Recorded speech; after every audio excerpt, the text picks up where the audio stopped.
Hello everyone, welcome to our YouTube channel devoted for civil services. तो आगे बात करते हैं, उससे क्या आगे बढ़ते हैं। आगे बात करते हैं कि मौद्रिक नीतियाँ एक्चुअल में बनाता कौन है। ठीक है, मौद्रिक नीतियाँ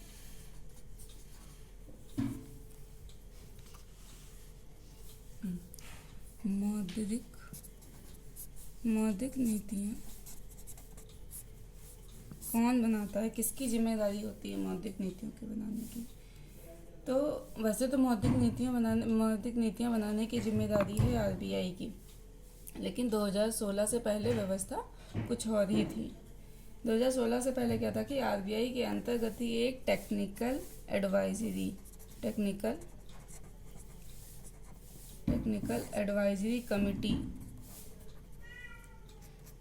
कमिटी थी ये, और यही मौद्रिक नीतियाँ या मॉनेटरी पॉलिसी से लोग बनाती थी।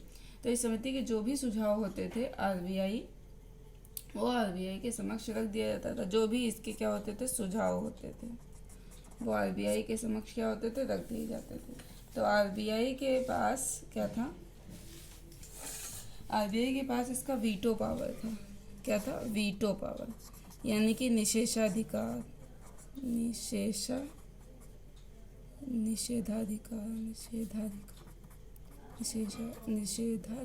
था। ठीक है, तो उसके पास क्या था, आरबीआई के पास में वीटो पावर था। मतलब क्या है इसका, कि आरबीआई समिति के सुझाव को खारिज कर देती थी। तो ये समिति केवल क्या थी, नाम मात्र की थी। ठीक है, ये समिति केवल क्या थी, नाम मात्र की थी। सब कुछ आरबीआई के गवर्नर पर ही डिपेंड करता था। जो भी आरबीआई का गवर्नर कहता था वही होता था। जैसे मान के चलो समिति ने कहा कि जो है इसको चेंज होना चाहिए। मान के चलो कि समिति ने कहा कि दरों में परिवर्तन होना चाहिए। समिति ने कहा दरों में परिवर्तन होना चाहिए, लेकिन आरबीआई का गवर्नर कह रहा है कि नहीं, परिवर्तन करने की ज़रूरत नहीं है, जो भी रेट है वो ठीक है, कोई चेंज नहीं होने की ज़रूरत है। तो फिर क्या होगा, चेंज नहीं होगा। तो समिति का जो सुझाव है वो क्या हो गया, बेकार हो गया। तो कहने का मतलब ये है कि जो आरबीआई चाहेगा वही होगा। तो मौद्रिक नीतियाँ पहले क्या थी, व्यक्ति केंद्रित थी, क्योंकि आरबीआई के गवर्नर पर ही सब कुछ डिपेंड करता था, इस वजह से व्यक्ति केंद्रित थी। तो एक समिति बनाई गई उर्जित पटेल के नेतृत्व में। किसके नेतृत्व में? उर्जित पटेल जी के नेतृत्व में एक समिति बनाई गई। ठीक है, उस समय जब इनके नेतृत्व में समिति बनाई गई थी तो ये आरबीआई के गवर्नर नहीं थे। ध्यान रहे, ये आरबीआई के गवर्नर नहीं थे। तो इस समिति ने सुझाव दिया कि सरकार मौद्रिक नीति समिति बनाए। इन्होंने सुझाव दिया कि जो सरकार है वो बनाए मौद्रिक नीति समिति।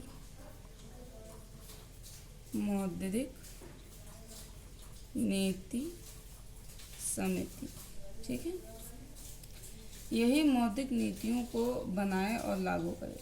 उर्जित पटेल समिति ने सुझाव दिया कि मौद्रिक नीति समिति में निर्णय क्या होना चाहिए, बहुमत के आधार पर होना चाहिए। जो उर्जित पटेल जी थे, इन्होंने सुझाव दिया कि जो भी हमारी मौद्रिक नीति होगी उसमें जो निर्णय होगा वो बहुमत के आधार पर लिया जाना चाहिए। इन्होंने कहा भी कि आरबीआई के गवर्नर के पास वीटो पावर नहीं होना चाहिए, बल्कि निर्णय किसके आधार पर होना चाहिए, बहुमत के आधार पर होना चाहिए। तो इनके सुझाव को सरकार ने क्या किया, इनके सुझाव को स्वीकार कर लिया। कहा ठीक है, हम ऐसा ही बनाएंगे। उस समय जो गवर्नर थे आरबीआई के, वो थे रघुराम राजन जी। ठीक है, रघुराम राजन जी थे। फिर उसके बाद में क्या हुआ, अब सरकार ने भी प्रस्ताव रखा कि मौद्रिक नीति बनेगी। सरकार ने कहा कि इसमें होंगे टोटल 7 सदस्य होंगे, 3 आरबीआई के होंगे और 4 मेरे होंगे, ऐसा सरकार ने कहा। तो उस समय क्या था, मैंने बताया आरबीआई के गवर्नर कौन थे, रघुराम राजन जी थे। उन्होंने कहा नहीं, ये चीज़ मुझे नहीं मंजूर। आरबीआई के गवर्नर ने मना कहा ऐसे नहीं। तो फिर गवर्नमेंट ने फिर चेंज किया। तब गवर्नमेंट ने चेंज करके किया, कहा कि ठीक है, अच्छा तो फिर 6 सदस्य होंगे, 3 आरबीआई के होंगे, 3 गवर्नमेंट के होंगे, ऐसा कहा सरकार ने। तो 3 जो आरबीआई के होंगे वो होंगे कौन कौन, एक तो गवर्नर होगा, दूसरा डिप्टी गवर्नर होगा और तीसरा executive director of the bank, यानी कि उस समय जो मॉनेटरी पॉलिसी का जो भी कार्यकर्ता होगा वो होगा उस समय। ठीक है। जो चीफ मतलब जो मुख्य कार्यकारी जो अधिकारी होगा, कार्यकारी अधिकारी उस समय मॉनेटरी पॉलिसी का वो होगा। तो ये 3 लोग इधर होगा गवर्नमेंट की तरफ से, बाकी 3 लोग होंगे वो नॉर्मल व्यक्ति नहीं होंगे, जो इकोनॉमिस्ट होंगे वो होंगे। जो सरकार की राय में इकोनॉमिस्ट होंगे वो होंगे, ठीक है। तो ऐसा हो गया। फिर उसके बाद में और फिर ये भी कहा गया कि जो लेकिन निर्णय होगा और वो बहुमत के आधार पर ही होगा। और ये भी कहा गया कि मौद्रिक नीति का जो नेतृत्व करेगा वो आरबीआई का गवर्नर ही करेगा। ये बात भी बोली गई कि नेतृत्व जो करेगा वो आरबीआई का गवर्नर ही करेगा, आरबीआई का गवर्नर ही करेगा। लेकिन इनके पास वीटो पावर नहीं होगा। जाहिर सी बात है, जब बहुमत के आधार पर होगा तो वीटो पावर नहीं होगा। निर्णय कैसे लिया जाएगा? बहुमत के आधार पर ही लिया जाएगा। तो ये भी कहा कि अगर बराबरी की स्थिति आ जाती है, तीन इस तरीके से बराबर की स्थिति, तो जिस तरफ भी आरबीआई का गवर्नर होगा वही मतलब माना जाएगा, ऐसा उन्होंने कहा। अब फिर मान के चलो कि अब तो 3-3 की होगी बराबरी स्थिति, जिधर होगा आरबीआई का गवर्नर वो माना जाएगा। फिर मान के चलो 2-2 की बराबरी स्थिति आ जाए, 6 लोग हैं भाई, 2 के मत अलग हो, 2 के मत अलग हो, 2 के मत अलग हो। तो भी कहा गया कि आरबीआई के गवर्नर के पास इस मामले में वीटो पावर है, जो आरबीआई का गवर्नर चाहेगा वही होगा, ऐसा कहा गया। तो अभी जो ये नीति जो बनाई गई थी मौद्रिक नीति समिति का, ये जो आधार रखा गया बहुमत वाला, तो इसे कहा गया कि ये ज़्यादा पारदर्शी इसे कहा जा रहा था, ठीक है। इतनी बात आई होगा आप लोग को समझ में आई होगी, ठीक है। अब बात करते हैं कि जो हमारा वो था पारंपरिक उपकरण, हमने कुछ उपकरण पढ़ाए थे ना। एक तो ट्रेडिशनल पढ़ाए थे, ट्रेडिशनल, और एक हमने पढ़ाए थे नॉन ट्रेडिशनल। जो ट्रेडिशनल बताए थे उसमें हमने 2 बताए थे, एक तो क्वांटिटेटिव बताया था और एक क्वांटिटेटिव, और एक हमने बताया था क्वालिटेटिव, ठीक है। हमने ऐसे जो बताए थे। और फिर उसके बाद हाँ, ये तो हमने पढ़ा ही दिया कि क्या थे क्या नहीं थे। इनका जो यूज़ होता है कैसे होता है, सामान्य परिस्थितियों में यूज़ होता है। और जो ये होते हैं नहीं, ये ट्रेडिशनल हो गया, नॉन ट्रेडिशनल। इनका जो यूज़ होता है ये कैसे होता है, असामान्य परिस्थितियों में होता है, असामान्य परिस्थितियों में, ठीक है। इसमें मैंने 2 बताए थे, एक तो हेलीकॉप्टर ड्रॉप या मनी बताया, हेलीकॉप्टर ड्रॉप या मनी बताया था, ठीक है, ड्रॉप और मनी, ठीक है। दूसरा हमने बताया था निगेटिव इंटरेस्ट रेट। तो उसी के क्रम में आगे बढ़ते हुए देखते हैं। एक जो अमेरिकी अर्थशास्त्री थे जिनका नाम था मिल्टन फ्रिजमैन, इसका मैं बता दी। एक अमेरिकी अर्थशास्त्री थे जिनका नाम था मिल्टन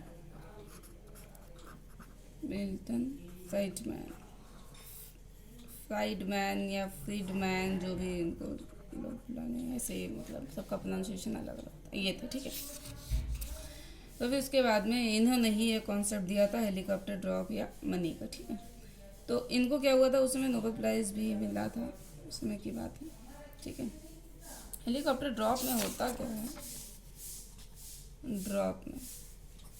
हेलीकॉप्टर ड्रॉप में होता क्या है कि मान के चलो अर्थव्यवस्था में क्या है, मांग हमारी नीचे आ गई है, मूल्य भी नीचे आ गया है, अर्थव्यवस्था भी हमारी क्या है, स्थिर हो गई है। यानी जो हमारी आर्थिक समृद्धि है वो क्या हो गई है, स्थिर हो गई है।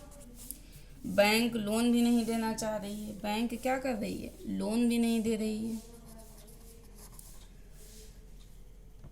बैंक लोन नहीं दे रही है, ठीक है। जब ये कंडीशन विद्यमान हो तब हम किसका यूज़ करेंगे, हेलीकॉप्टर ड्रॉप और मनी का यूज़ करेंगे, ड्रॉप या मनी, ठीक है। हेलीकॉप्टर ड्रॉप या हेलीकॉप्टर मनी बात एक ही है। इसको हिंदी में भी यही कहते हैं, आप इसी से पढ़िए तो ज़्यादा सही रहेगा, इंग्लिश के टर्म ये वाला, ठीक है। तो इसको ये कहते हैं। अच्छा, कैसे यूज़ करेगी ये हम देख लेते हैं। जो आरबीआई है हमारी केंद्रीय बैंक, वो सरकार से कहेगी आप जो है मार्केट में पैसा पहुंचाइए, और पैसा देगा कौन? आरबीआई देगी। कहेगी कैसे? जैसे कल्याणकारी योजनाओं के माध्यम से आप पैसा पहुंचाइए, योजनाओं के माध्यम से, ठीक है, मनरेगा के माध्यम से या निर्माण कार्य के माध्यम से। मनरेगा हो गया, ये योजनाओं में यही आ जाएगा, ठीक है। निर्माण कार्य हो गया, निर्माण कार्य का मतलब सड़क वगैरह बनानी है, वहाँ से पहुँचाया जाए। तो फिर हुआ क्या कि अब जैसे मान के चलो सभी जगह की सड़क बन चुकी है, मतलब तो कैसे क्या किया जाए? तो उन्होंने कहा कि सड़क को दोबारा बनवाइए, ऐसा कहा लेकिन आप जो है मार्केट में पैसा लगाइए, लोगों को रोजगार दीजिए। आप जब पैसा जाएगा तो क्या हो? रोजगार दीजिए लोगों को। ऐसा कौन कह रहा है? आरबीआई सरकार से कह रही है करने, क्योंकि आप ये चीज़ें कीजिए। तो कहा कि ठीक है हम ऐसा करेंगे। फिर उसने करना चालू किया। तो इससे होगा क्या कि जब आरबीआई सरकार के पास पैसा देगी, सरकार ये सारे कार्य करेगी,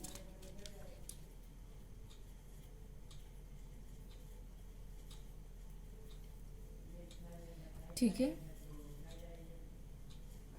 तो अब इससे क्या होगा? आप लोगों को लग रहा होगा कि जो इन्फ्लेशन है हमारा, इन्फ्लेशन वो बढ़ेगा, ठीक है। क्रय क्षमता भी प्रभावित होगी। क्रय क्षमता क्या होगी? प्रभावित होगी।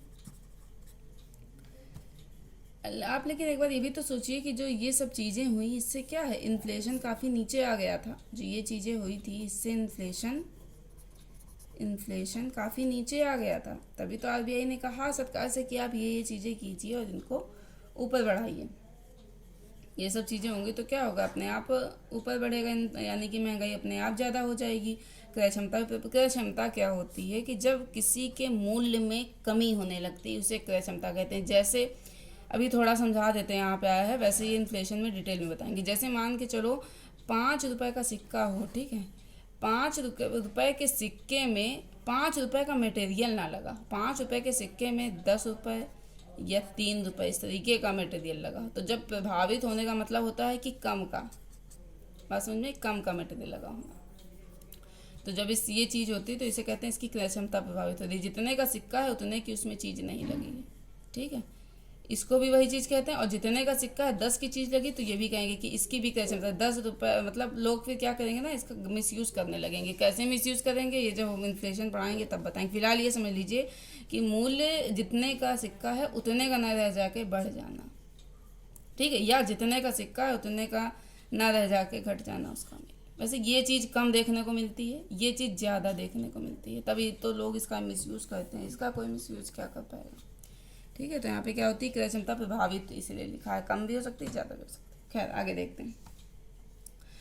तो हाँ, ये सब चीज़ें क्या होगी? इन्फ्लेशन बढ़ जाएगा। इसमें क्या था? इन्फ्लेशन काफ़ी ज़्यादा नीचे आ गया था। तो सरकार इसलिए ऐसा करती है कि मांग, देखिए इन्फ्लेशन इसमें क्या एकदम नीचे आ जाता है, मांग भी एकदम नीचे आ जाती है। तो ये सब चीज़ें करने के बाद में जब मांग एकदम से बढ़ेगी, मांग क्या होगी? इन्फ्लेशन बढ़ेगा, मांग भी देखिए बढ़ेगी, ठीक है। ये सब चीज़ें हो जाएंगी तो एक सामान्य अवस्था में आने के बाद में, मांग है और ये क्या बोलते हैं, इन्फ्लेशन है, इन सब चीज़ों का एक सामान्य अवस्था में आने के बाद में, सामान्य इस तरह अवस्था में आने के बाद में इस प्रक्रिया को कि आरबीआई जो पैसा दे रही है, आरबीआई जो गवर्नमेंट को पैसा दे रही है, उसको क्या कर दिया जाएगा?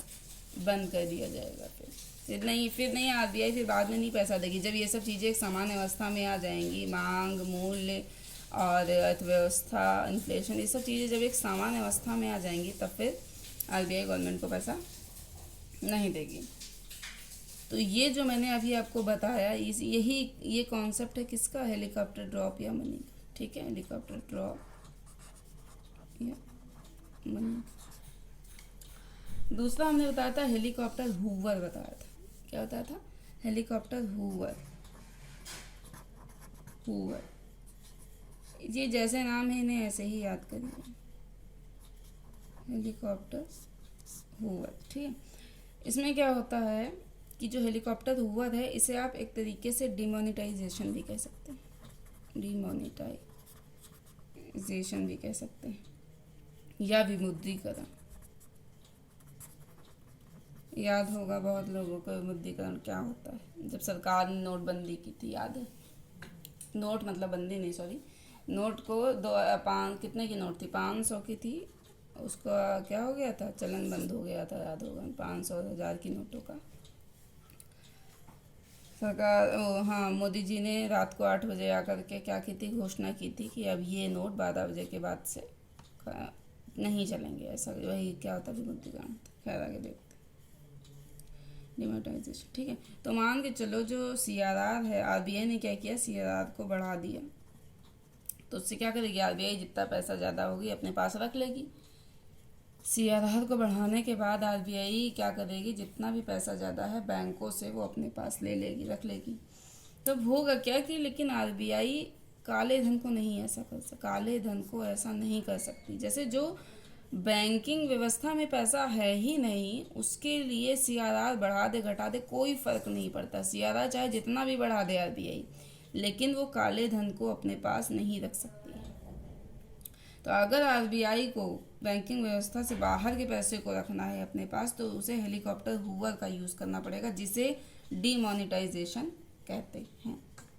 ठीक है, आई होप आप लोगों को समझ में आ गया। ठीक है, बात करते हैं नेगेटिव इंटरेस्ट रेट क्या है। Negative interest rate, negative interest rate क्या होता है,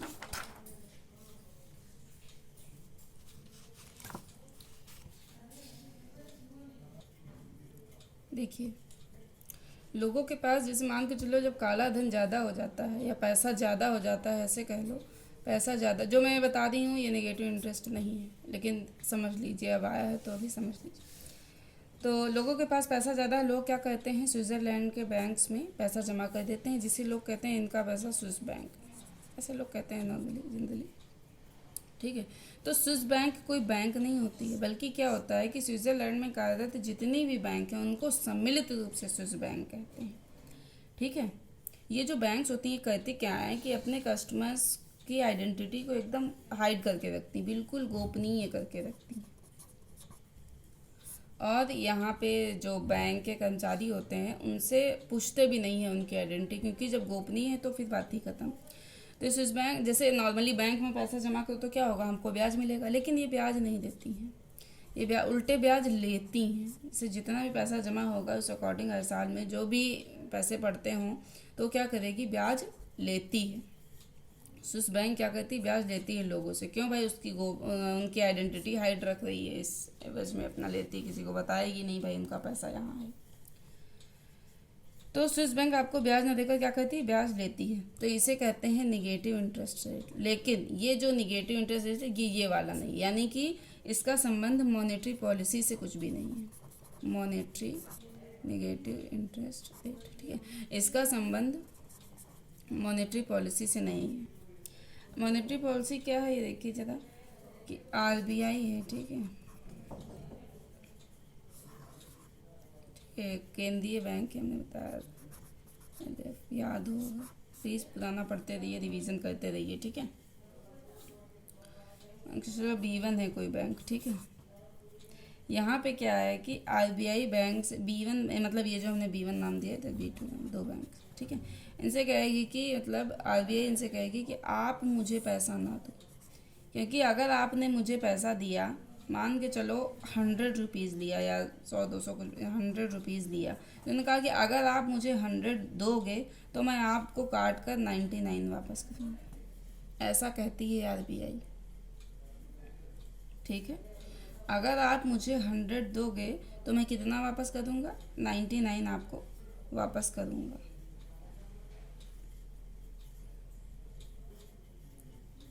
ठीक है, फिर उसके बाद में होगा कि आरबीआई ऐसा कर ही क्यों रही है कि मतलब 100 देके 99 रुपये क्यों उसे वापस कर रही है। ट्रिपल आर मतलब जो रिवर्स रेपो रेट था वो भी नहीं यूज़ करी, कह रही है नहीं हम इस पर नहीं, आप मुझे 100 दोगे तो हम 99 दे, आरबीआई ऐसा 100 दोगे तो 99 वापस करेंगे।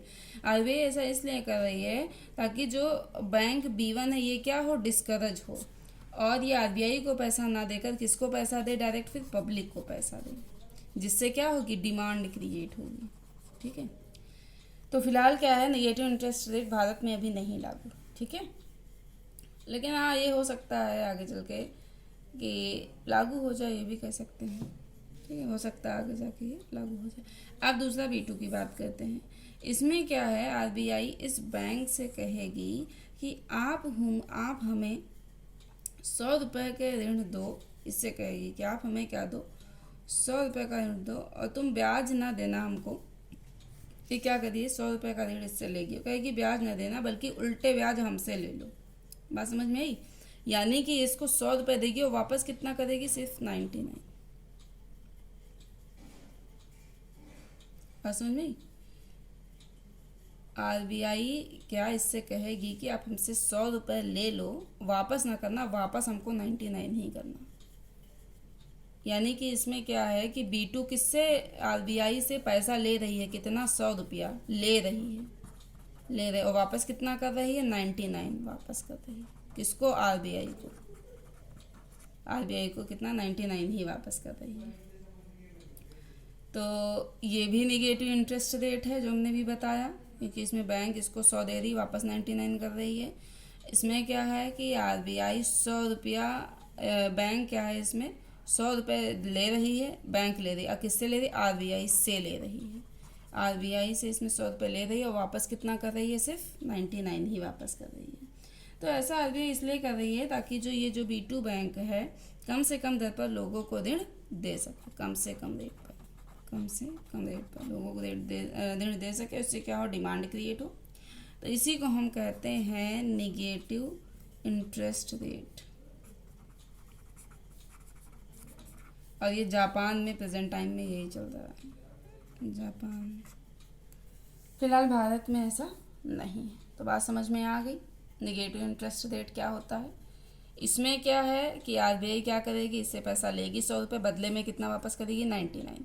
इसमें क्या है, RBI इसको पैसा देगी 100 रुपये B2 बैंक को, लेकिन वापस कितना ले रही है, ओनली 99, यानी कि 1 रुपये इसको कह दिया और तुम ले लो। तो आई होप आप लोगों को समझ में आया होगा। तो ठीक है, कल इसके आगे कंटिन्यू करेंगे। फिलहाल आज के लिए इतना ही। प्लीज़ मेरे चैनल को लाइक, शेयर एंड सब्सक्राइब कर दीजिए।